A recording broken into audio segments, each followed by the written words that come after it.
radio's own show, Behind the Mic.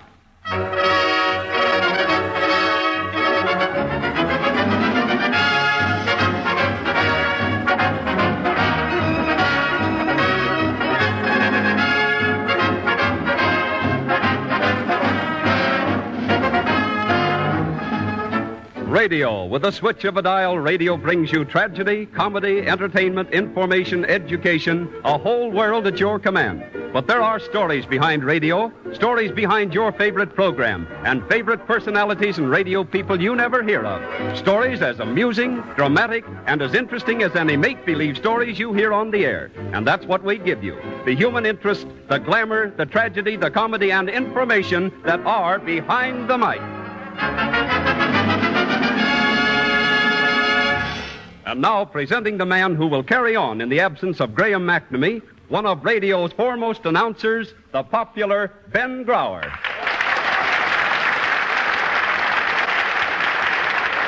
Thank you, Gilbert Martin, and good afternoon, ladies and gentlemen.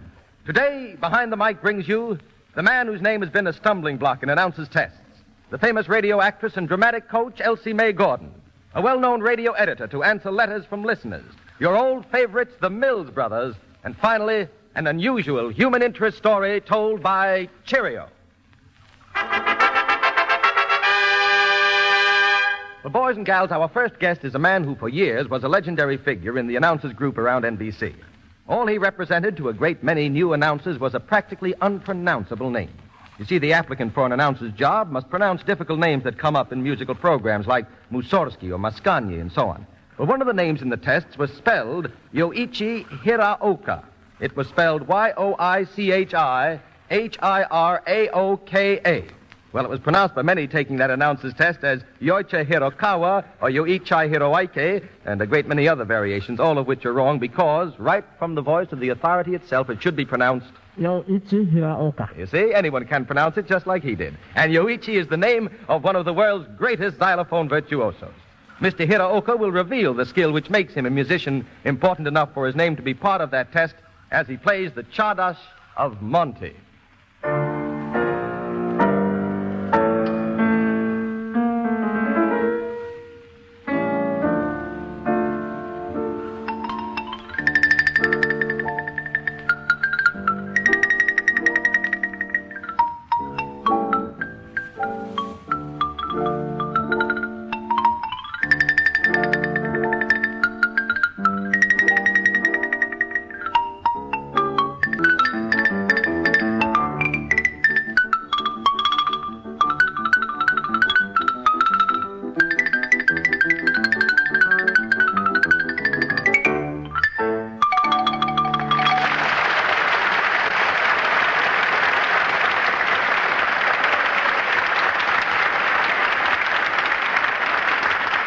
Thank you, Yoichi Hiraoka, for your magnificent playing.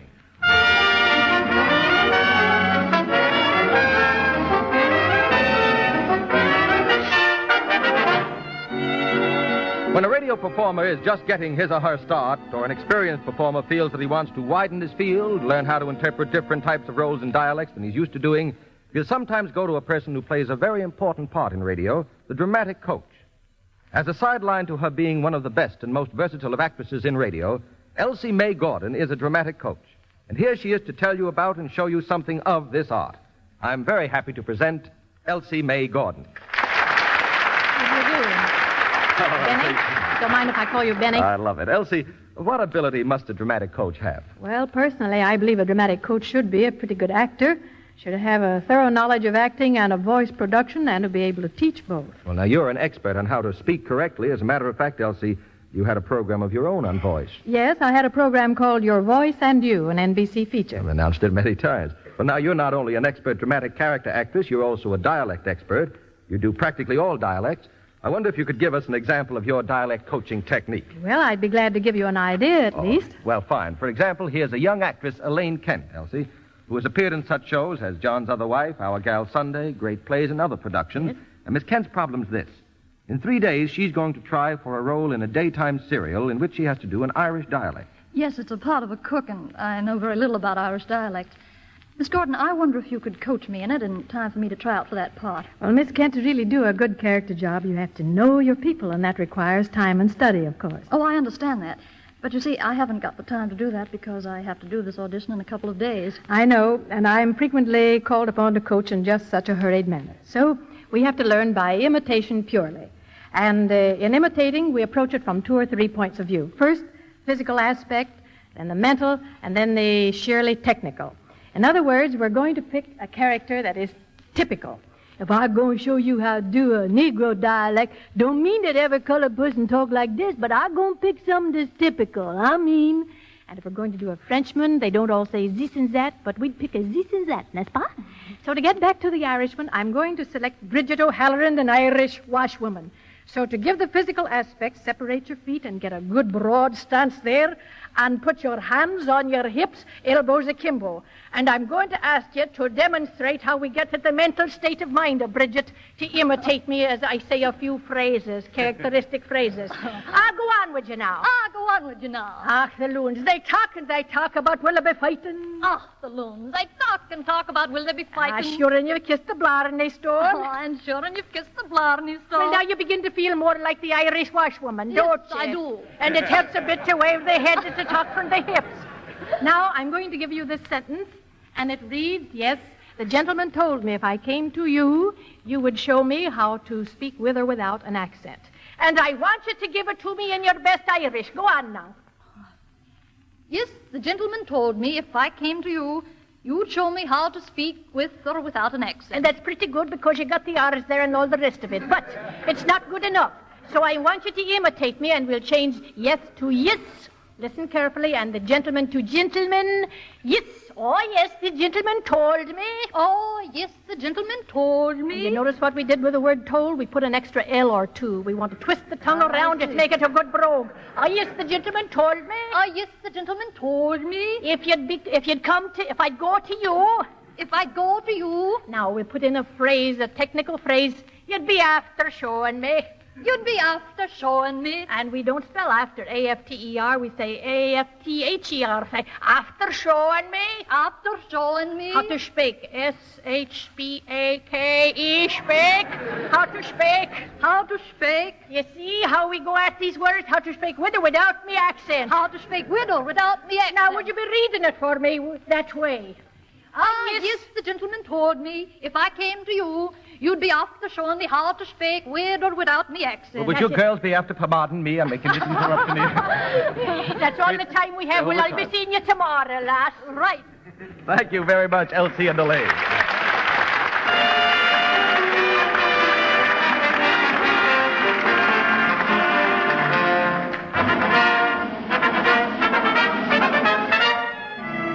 Oddities in Radio, presenting odd, true little behind-the-mic stories that help make radio sometimes amusing, sometimes exasperating, but always interesting to the people in it. This week's oddity. Now we'll give you further examples of your favorite announcer's fluffs, mistakes on the air. David Ross, in advertising a popular mouthwash, said, "You will be delighted with the taste of this new, invigorating mouthwash." Yes, and some years ago, the Dean of Announcers, Milton Cross, was giving an announcement from the Veterans Bureau about financial assistance to indigent World War veterans with 50% disability. But Milt said it this way. Requests to the Veterans Bureau should be sent by indignant veterans who can prove 50% desirability. And a couple of weeks ago, our own announcer on this program, my colleague Gil Martin, made an announcement on behalf of the government, and he was supposed to ask, do you want a civil service job? But it came out like this. Do you want a Chivel Jervis sob?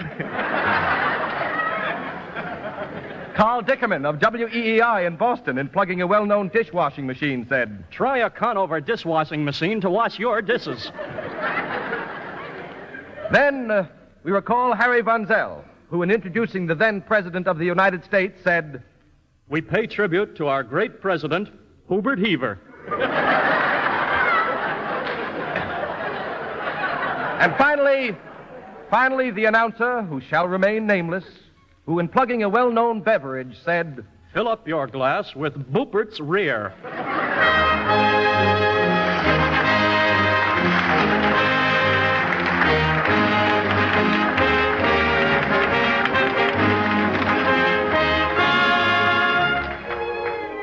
Behind the Mic salutes a program you love. We in radio believe that our profession has a tradition of which it can well be proud. A tradition of good programs that linger fondly in the memory. And so each week we recall a star or a part of a regular feature you used to hear, a program you love. This afternoon, Behind the Mic brings you one of the most popular singing groups in the history of radio, the Mills Brothers, who were on the air from 1931 to 1937. They've but recently returned from a successful tour of South America and are now appearing at the Flatbush Theater in Brooklyn. So let's go back to October 5th of 1933 and one of the early programs of the Mills Brothers. Good evening, everyone. To open their program tonight, the Mills Brothers, four boys and a guitar, present their own unique arrangement of that old-time favorite, Swanee River.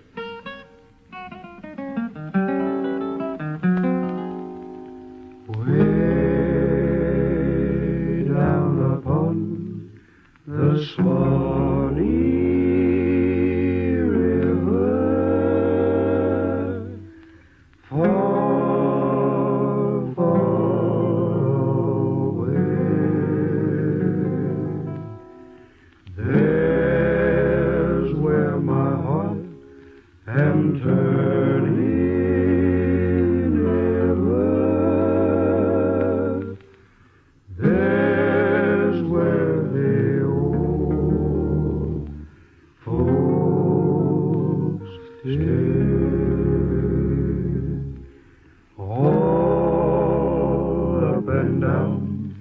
the whole creation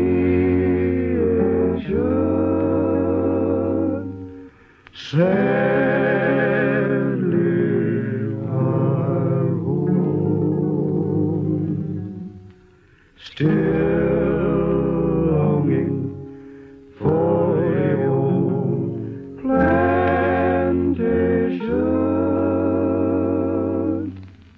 and for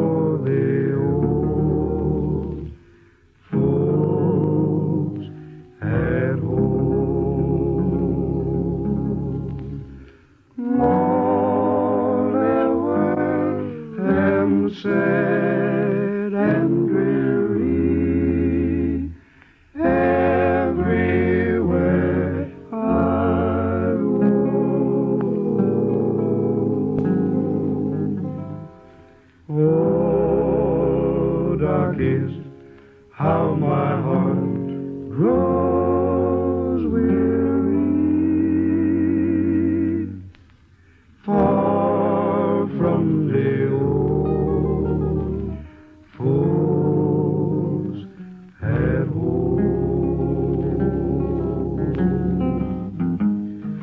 Oh, the world and sad and dreary, everywhere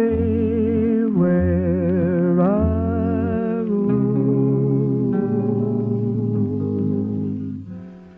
Oh, darkest, how my heart grows weary, far from the old folks at home.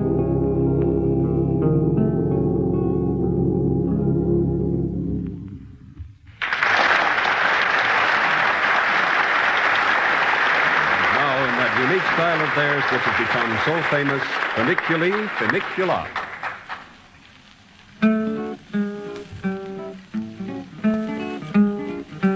Some think the world is made for fun and frolic, and so do I, and so do I.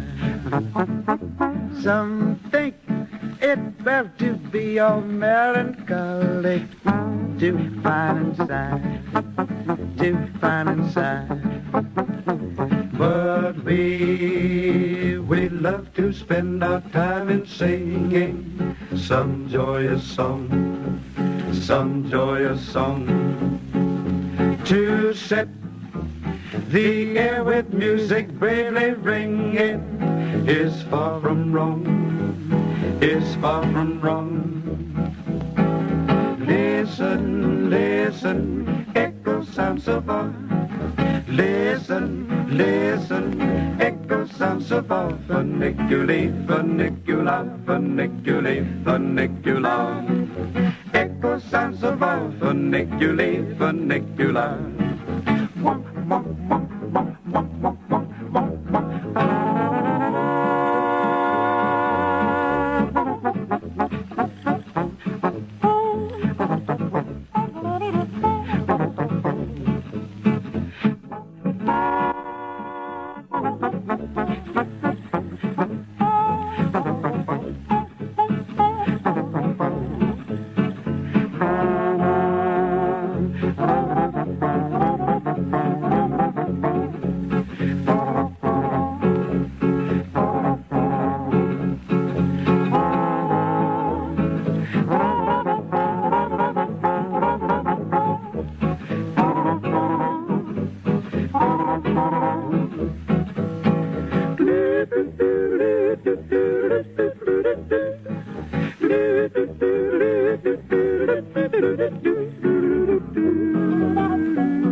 Ladies and gentlemen, you've been entertained by the music of the Mills Brothers.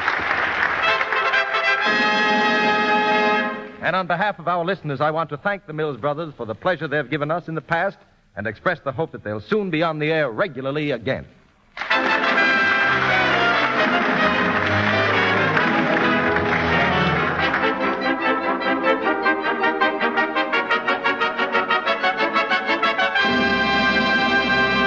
Letters from listeners. Each week we invite the listeners of Behind the Mic to write us questions about radio, and those we consider to be of most general interest we have answered on the air by the radio editor of some outstanding newspaper or magazine. Today's questions will be answered by Fred Sammis, editor of Radio Mirror magazine. Mr. Sammis, Fred Lewis, Jr. of Saginaw, Michigan, writes in to ask, very often on radio programs, you hear actors' voices fading out, usually at the end of a radio scene. How is this done? There are two ways in which actors' voices are faded. As they are talking, they gradually step away from the microphone, and the farther they get away from the mic, the more their voices fade. Or you may have what is known in radio slang as a board fade, in which the actor talks normally at the microphone, but the engineer in the control room twists a dial and gradually fades out the voice. Miss Ida Hollander of Miami Beach, Florida, sent this one in. How are stations on a network able to receive the same program at the same time?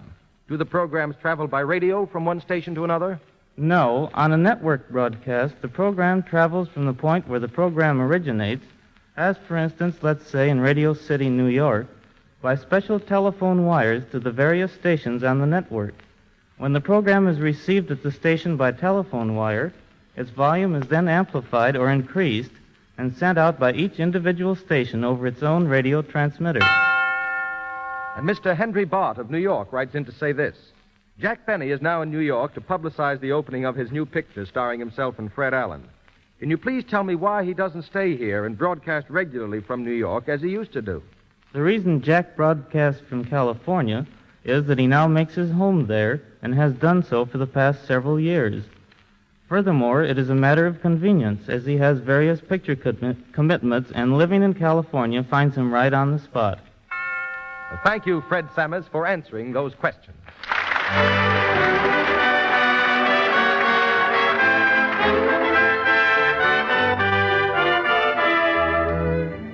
There are certain names in radio which are remembered with genuine and lasting affection. High in this list is the name of Cheerio, who for many years conducted one of radio's most popular inspirational programs. It was always a boon to the ill in health and in spirit. And now, here is Cheerio himself to tell us a human interest story behind his old programs. I'm proud to present Cheerio.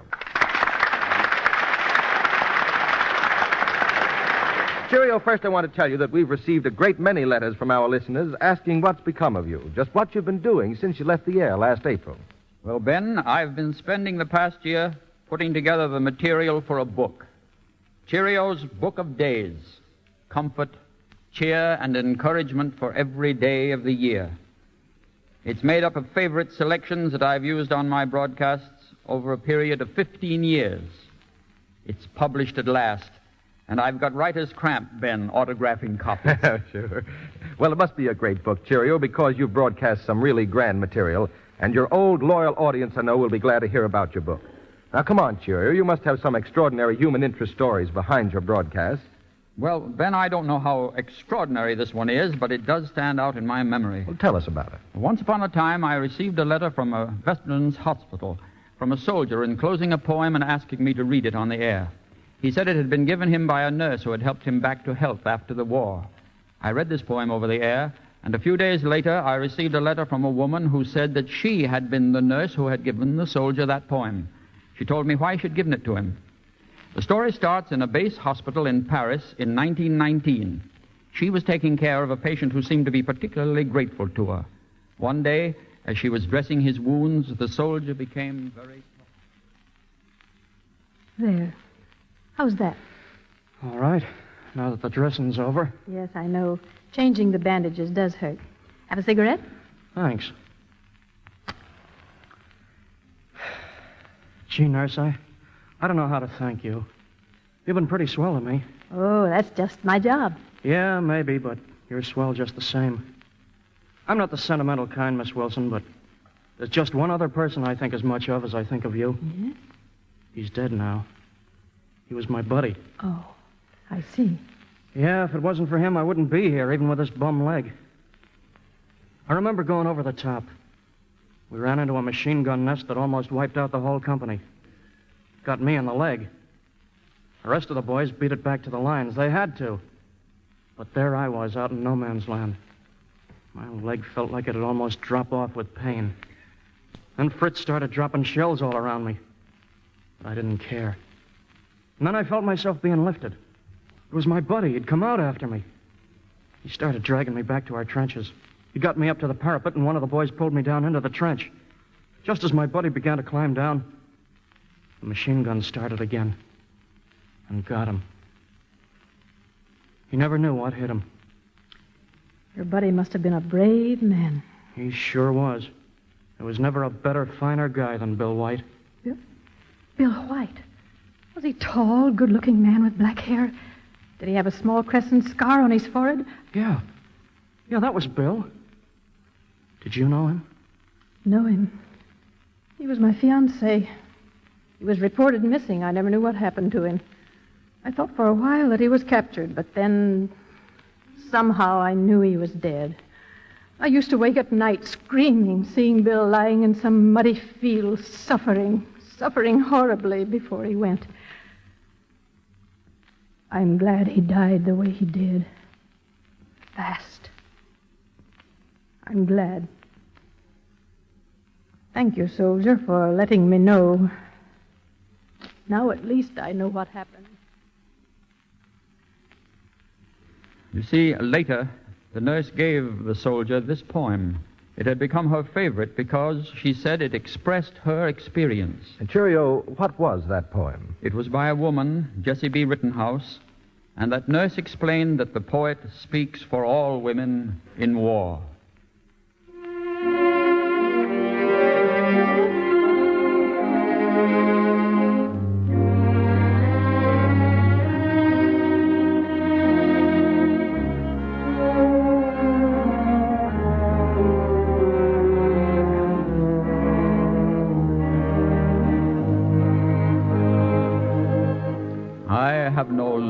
On the battlefield, I do not go with sickening fear at heart. And when the crier calls the latest horror, I do not start. I have no lover on the battlefield. I am exempt from terror of the night. I can lie down serene and unregarding until the light. But on the battlefield, had I a lover, how life would purge itself of petty pain. And what would matter all the petty losses, the petty gain? I should be one with those who suffer greatly, with pain, all pain above, and I should know then, peradventure, the heart of love.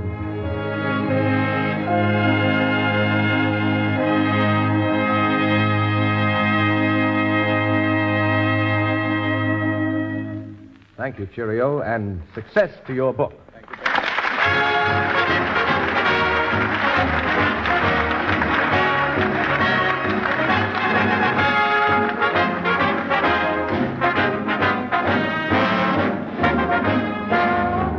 Ladies and gentlemen, if you enjoyed hearing the various artists on Behind the Mic, why not drop them a line and let them know about it? They'll be glad to hear from you. And be sure to listen next week.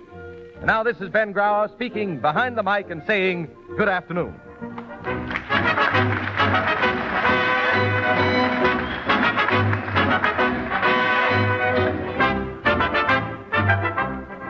Friends, be sure to listen again next week when Behind the Mic will bring you a salute to Roxy's gang with members of the original gang, an actual rehearsal of a radio version of The Citadel with screen and stage stars Ralph Forbes and Jill Esmond. In addition to which there'll be more of the glamour, the human interest, the comedy, and the drama that are found behind the mic.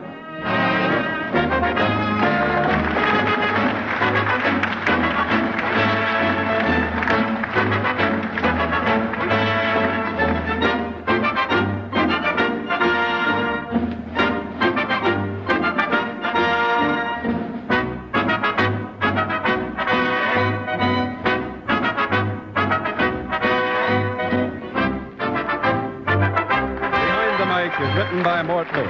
Original music composed and conducted by Ernie Watson. This is the National Broadcasting Company.